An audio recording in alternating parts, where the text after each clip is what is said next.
எப்படிப்பட்ட பெண்ணினுடைய வரலாறு கொடுமையானது பாருங்கள்.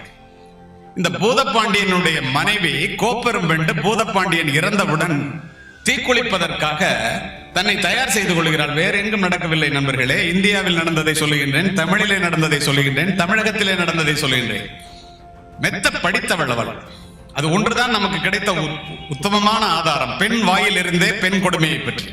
மந்திரிமார்கள் அத்துணை பேரும் சென்று, நீங்கள் பெரும் புலவர், படித்தவர், நீங்க போய் இந்த எரியிற தணல்ல விழக்கூடாதுன்னு மறிக்கிறான். அதுக்கு அந்த பெண் சொல்லுகின்றால், தமிழிலேயே சொல்லுகின்றேன், அவள் சொன்னதை அப்படியே, பல கலைகளை கற்ற மந்திரிமார்களே, நீங்க என்ன சதியில போய் விழுன்னு சொல்லாம என்ன தடுக்கிறீங்க. நிச்சயமா நீங்க எனக்கு சதி பண்றீங்கிறது எனக்கு தெரியும். உங்க பேச்சை கேட்டு நான் வாழ மாட்டேன். எரிகின்ற தழலும் தாமரை பூத்த தடாகமும் ஒன்றுதான், நான் அதில் விழுந்து சாவேன் என்று போய் விழுந்து சாகின்றாள். ஏனென்றால் அப்படி அவள் சதியிலே தன்னை மாய்த்து கொள்ளவில்லை என்றால், இங்க அமர்ந்திருக்கின்ற பெண்கள் எப்படிப்பட்ட கஷ்டத்தை கடந்து வந்திருக்கிறார்கள் என்பதை ஆண் சமுதாயம் உணர வேண்டும். பொட்டு வைக்க முடியாது, பூ வைக்க முடியாது. ஏன் பூ வைக்க முடியாது என்றால் தலையை மலித்து விடுவார்கள், வளையல்கள் உடைக்கப்பட்டு விடும். நீர் சோற்று உருண்டையைத்தான் திங்க வேண்டும் தரையிலே போட்டு. பாயிலே படுக்க முடியாது, வெறும் தரையிலே தான் படுக்க வேண்டும். ஆண்களை நிமிர்ந்து பார்க்க முடியாது, வெள் உடையைத்தான் உடுத்த வேண்டும்.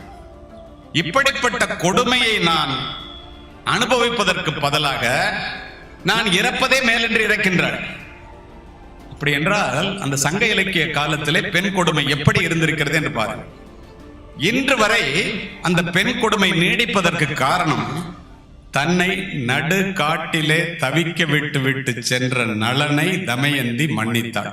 அக்கினி பிரவேசம் தன்னை செய்ய சொன்ன ராமனை சீதை மன்னித்தாள்.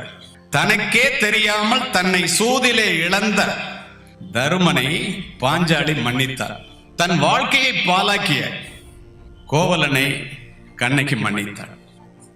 நீங்கள் பாருங்களேன், தவறு செய்த ஆண்கள் அத்துணை பேரையும் பெண்கள் மன்னித்து விடுவதாகவும், தவறே செய்யாத பெண்களை ஆண்கள் தண்டிப்பதுமாகவே நம்முடைய புராண இதிகாசங்கள் நமக்கு சொல்லிக் கொடுத்திருக்கின்றன.